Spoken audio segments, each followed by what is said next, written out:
tenemos la gran chance de hablar con Daniel Balmaceda. Primero que nada, hay que agradecerle a Daniel que se hizo el tiempo para pasar por aquí para hablar de su nuevo libro, o bueno, el libro que está presentando, Grandes Historias de la Cocina Argentina, un libro que yo sé que la persona que te hizo la nota en Clarín me dijo, tuvo como más de 100.000 lecturas esa nota, con un título que era un título escandaloso, y el título decía que el mate no era argentino.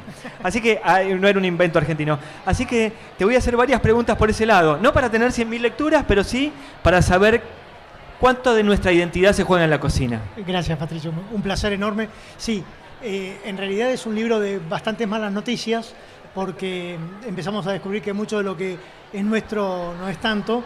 Pero te diría que es principalmente un libro con anécdotas, historias y muchas recetas, o un libro de recetas con muchas anécdotas, historias, ¿no? ¿Qué dice? ¿Qué explicita la cocina en la Argentina? Habla de organización familiar, de inmigración, de poder adquisitivo. ¿Qué aprendiste en toda esta investigación? Sin duda, cuando empezás a revisar las mesas y las cocinas del pasado, te encontrás con gran cantidad de sorpresas.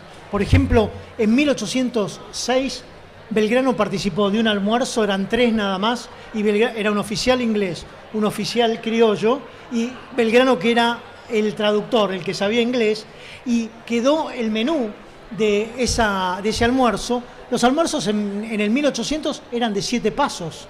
Empezabas con unos bocaditos, quesitos, escabeches, después pasabas a unos caldos, después un pollo o algún ave, carne más fuerte, una carne roja, pescado nadando en aceite, era un pescado en aceite y ajo terrible, que lo usaban para empezar a bajar, y después sí el postre, se tomaba café en ese mediodía, música y siesta, como si fuera parte del menú, música y siesta. De hecho, vos fíjate que el almuerzo era lo importante del siglo XIX, y sin embargo ya a fines de ese siglo se hacían banquetes de 13 o 14 pasos, ya más completos.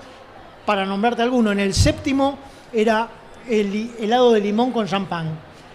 Se pasaban comiendo, y ahí bajaban con un helado de limón, y después los próximos pasos. Eran banquetes también de largas horas. Fíjate cómo han cambiado las costumbres, porque obviamente el mediodía le dedicaban 2 horas y media al almuerzo, y ahora estamos todos apurados al horario del almuerzo. Al principio de la charla yo te decía lo del mate, en la nota esa que decía el mate no es un invento ni argentino ni uruguayo. Exacto. Que es lindo porque nos peleamos con nuestros vecinos sobre el mate y sobre Gardel. Sí. Y ahí dijiste no, de ninguno de los dos. Claro. No, porque el mate obviamente llegó de los guaraníes. Nosotros no teníamos plantaciones de mate en Misiones, todo eso es muy posterior en el tiempo, pero la yerba caló tan hondo que empezó a haber mucho consumo de yerba, y Hernandarias, en el año 1605, el gobernador de Buenos Aires, prohibió el consumo de mate porque decía que la gente que tomaba mate no trabajaba, como que se distraían y perdían tiempo tomando mate. Y prohibió el mate en Buenos Aires, con lo que empezó un mercado negro. Ahora, vas a ver en el libro una receta de cómo hacía el mate Artigas, cómo cebaba su mate, que es rarísima. Él hacía 3 hervores, después Acá te echan de la casa. Exacto.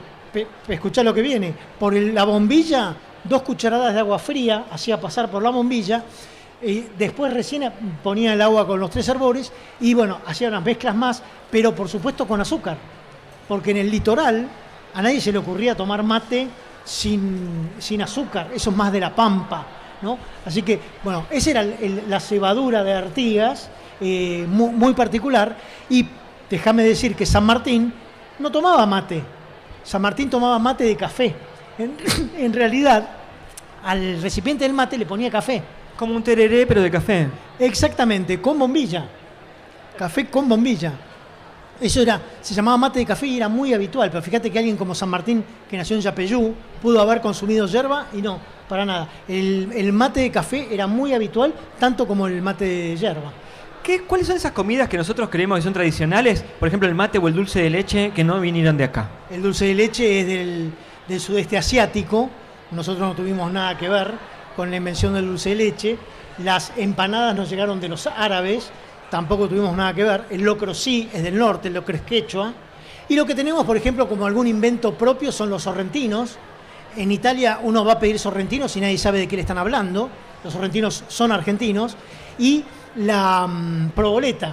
Natalio Alba, un calabrés que vivía en Córdoba, empezó a buscar las formas de hacer cocción, asado, de queso asado, sin que se le derritiera, y con la próbola, con el queso de próbola, logró un queso elástico, logró la proboleta. Él lo llamó proboleta, lo empezó a vender y después se convirtió en un genérico. Pero ese, si bien es con acento calabrés, es un invento cordobés, cuando no, que los propios cordobeses a la combinación del pan y el chorizo lo llamaron choripán. En la década de 1950, en el Parque Sarmiento, había carteles, en los fines de semana decía choripán, y entonces toda la gente iba a consumir lo que hoy ya conocemos todos, ¿no?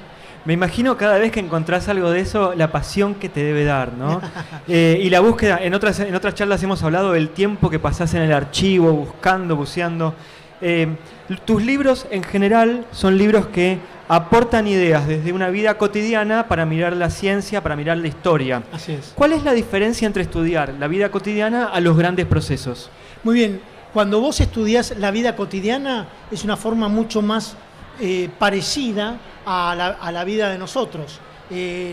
Belgrano no se levantaba a la mañana y decía, oh, bueno, hoy voy a crear la bandera, y se iba a dormir. En el medio se enamoraba, comía, se peleaba, digamos, los sentimientos, la forma de vestirse, la forma de elegir la ropa con la que se vestían, las comidas que hacían. Mirá esta curiosidad. En 1810 las empanadas nadie las comía en las casas. Las empanadas uno las compraba para andar por la calle. Eran más chicas, eran bocados, y a nadie se le ocurría poner en un plato una empanada. Una empanada que te quemaba los dientes, ¿no? Bueno, como en la escuela. realidad es que las cocineras, las mujeres que llevaban las empanadas hasta lo que es hoy la Plaza de Mayo, caminaban unas 30 cuadras, venían, las preparaban en su casa, con lo que cuando ya llegaban no estaban ni calientes ni quemaban los dientes. Vos sabés que esa pregunta te la hice alguna vez y ahora que me la respondés digo, pero claro, si esto ya lo hablamos. Así es. Daniel, es muy interesante hablar con vos, te agradezco enormemente el paso por el auditorio de TICMAS. Siempre es un placer y creo que lo que tiene Daniel es que